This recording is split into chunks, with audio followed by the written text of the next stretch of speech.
Coach Fleming here. Part 2 of always maintaining good position with focus on the elbows. Last time I used Bob, and Bob has no arms, so I had to improvise. But in order for you to get the full picture, today I'm going to use a partner and demonstrate the techniques so you get a better understanding of them. Whenever we have a guard, you always hear hands high. And if you start hands high from a position with your elbows away from your body like this, your hands are high, but your body is open. If you start from this position with the elbows in, your hands are high, but your body is covered like this. And this also makes it a lot easier to keep the hands up. Out here, you have a tendency to drop your hands faster because your elbows are away from the body and not supported. In here, it's much easier to keep the hands up. So this is a better all-round good position. Always maintaining good position is important. Some people, they say they use gimmicks. Like, for example, a common thing is, I'll just finger jab anyone who gets into me in the eyes, so I don't have to train this and that. And that's a gimmick, because how are you going to use a finger jab if you can't even hit him with a jab because he has better fundamentals than you? He's a better boxer than you. If you can't get to his eyes, you can't use simple gimmicks like this. And it's the same with keeping the elbows tight. A lot of people, you have seen good fighters fight out here and getting away with it. You have seen good fighters wrestling like this, or with hands down and out from the body, or wrestling like this, reaching and getting away with it. But I can guarantee you, if you go back and watch some UFC fights or boxing fights or whatever, and you are looking for knockouts to the head, whenever you see almost every knockout is because the hands were down. They were out of position. They didn't maintain good position. With the hands here, you don't see many knockouts. Whenever you see people getting punched to the body, it's because the elbows were out of position like this, or like this. And when people maintain good position, you don't see that many body punches getting through.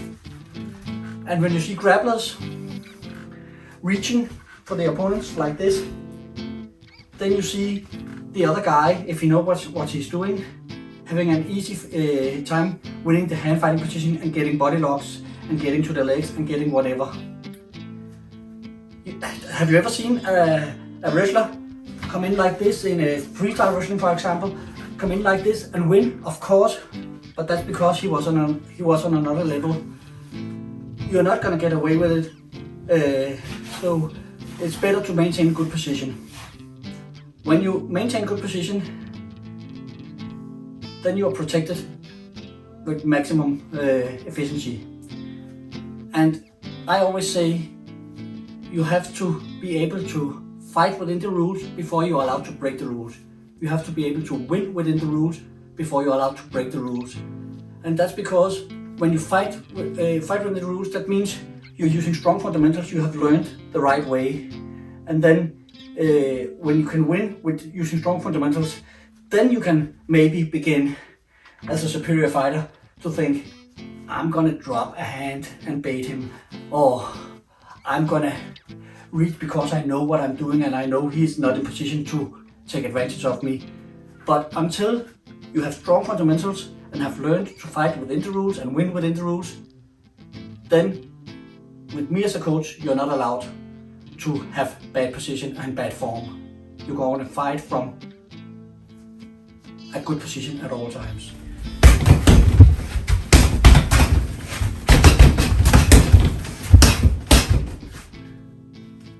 I always hit Bob and he keeps coming back for more.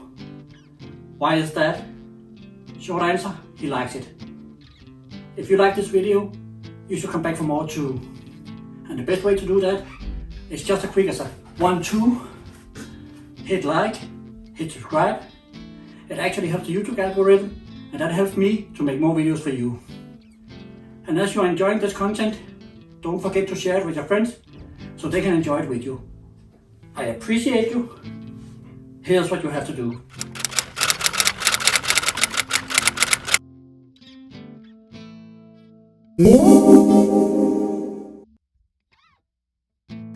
Okay, I'm back. Last time I used Bob and I improvised an arm. But today, as I promised you, in order for you to get a better understanding, I have invited my good friend and student, Lars, to help me demonstrate. Lars? Okay, Lars, we're going to demonstrate a good form and bad form. And I'm going to do the good form and you get to do the bad form. Okay, Lars, can you do me a favor with the side to the camera? Have your arms out here? Yeah. And just put up your underarms and get into stance. I'm going to do the opposite. I'm going to take my arms in here and get my arms up and get into stance. As you can see in the side view with Lars, we have a gap right here where there's open, and with me there's no gap. Of course, if we turn towards the camera, please. If we turn towards the camera, we have a gap here which we can minimize by turning a little, but we can also twist our body like this. But even if Lars twists his body, there's still a gap right down here. And Lars, turn towards me, please. In boxing, it's obvious. The body is open. The body is open like this. So I can even draw his hands up more and then hit the body because it's open. If you take your arms like this and up and a little bit in like this, okay? Now it gets much more difficult for me to get the body because Lars's elbows are down. His hands are still up, and if his hands are closed, they're up, protecting the jawline. And if he opens his hands like this, he's also protecting his temple. So now Lars has a much better position. And if he thinks he's too open in the middle, he can just turn his body a little like this. And now the target is much harder to get to. And over here I can see a little opening, but all he has to do is turn back a little like this, and he's covered. And his counter is ready, like this. So always maintaining good position comes with several advantages. Okay, if he takes the bad position again, like this, and up, out here, when we have to cover something like grappling, or clinching in boxing also. In boxing, it's normal to get in and cover up like this. It's also normal to get in like this and just smother your opponent and get in. You can get in many ways, but what you want to have a break, you want to tire your opponent, you want to put your weight on him. That's easier when the elbows are out. Try taking your elbows in like this, all the way in like this and here. And now see, I have to try. This is not even if I get a body lock like this. Just put your hands together. If I get a body lock like this, Lars is still in good position, and he can hit. Try to body lock me, Lars, around my arms. I can still hit from here, and he can't really get a good body lock. Nope. So it's easy for me. I might have long arms. With my arms here, and I can also duck out if I want to. Just drop my level. So this protects from body locks around the arms as well. If Lars is out, I can get in like this, down or up like this. Yeah, that's the underhook.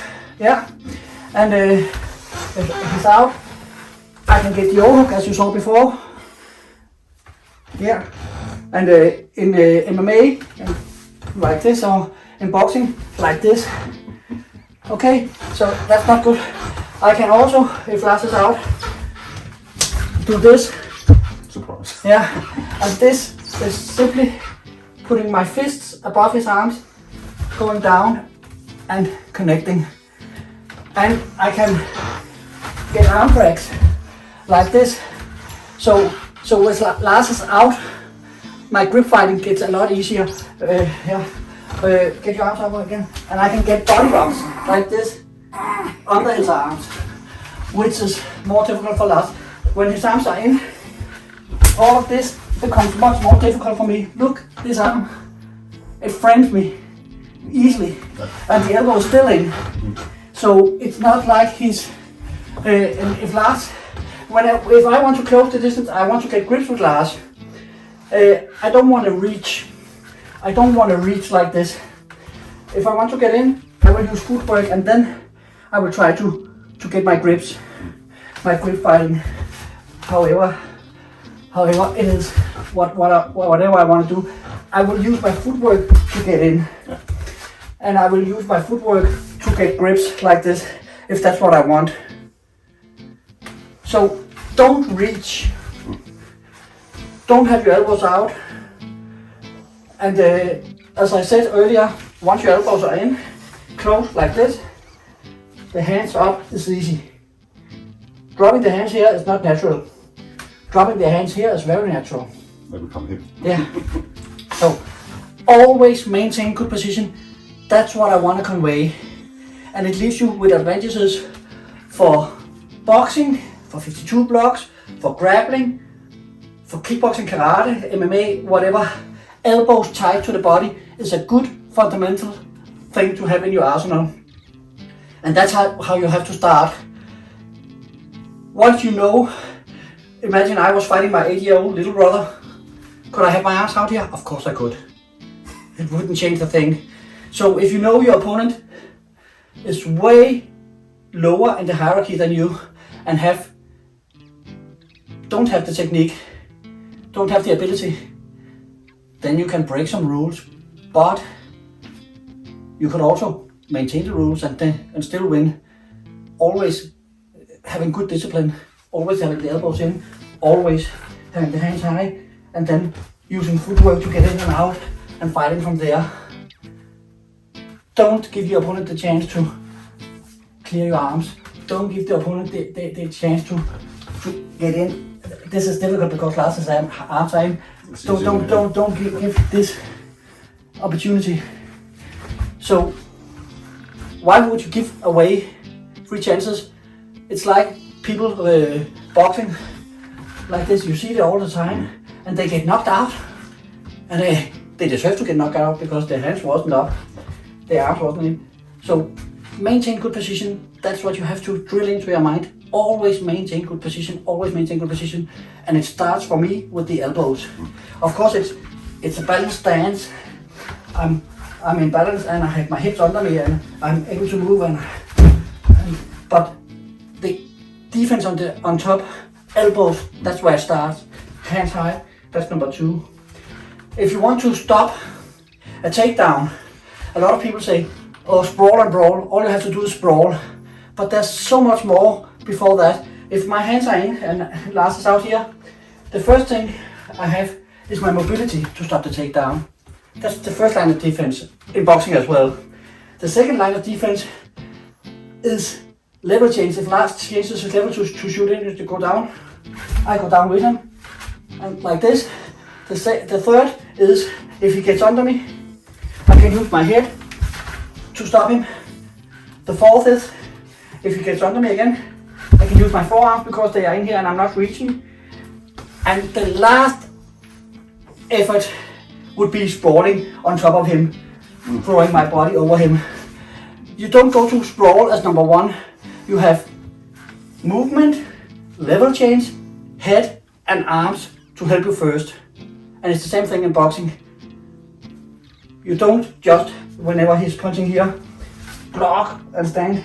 No, you have movement, and then you have parries if it's straight like this, and catches like this. And if he comes with the big one, you can go like this. So this is absorbing impact coming. This is absorbing impact, and this is a last ditch effort. You don't want this as your go-to move. You want to stay mobile and distance manage and catch and parry as much as you can, or you want to slip and close the distance and get position like this. instead of always relying on just blocking everything with your hands. So that's also maintaining good position, because you are in good position. When Lars comes in, look, I'm covered and I'm in, and Lars is in bad position. So As usual. So that's really fundamental and really important. Always maintain good position.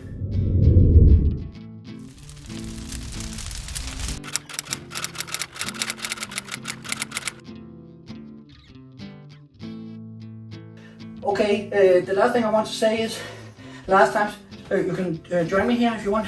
Last time I showed you elbows in, hands high. This is my classic boxing stance. And the elbows don't change that much. If I go to the finish shell, try to watch, down and shoulder up, like this, and up here. Now we have a finish shell with the shoulder up here, like this. And then we go turn our body in and put our elbows together. Now we have the peekaboo. Now we have wrestling here. And one I didn't tell you about the last time is I also did karate for a lot of years.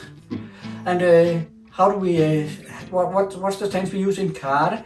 I did a full contact style of karate called Ashihara, and the stance we used was like this. My elbows are still in. Some people did this with the elbows out. This may look intimidating, but it's not protecting you. So when I fought, this was my karate stance, and this is very close resembles to my wrestling stance, my peekaboo stance, my finish shell stance, and my classic boxing stance. All of them elbows in. Hopefully that clarified a lot for you and helped you to understand why always maintaining good position is important. So it's a short video. I hope you could use it. This is Flemming from Denmark, aka Coach Flemming, aka Coach Magic Birdie, saying salute. See you on the next one.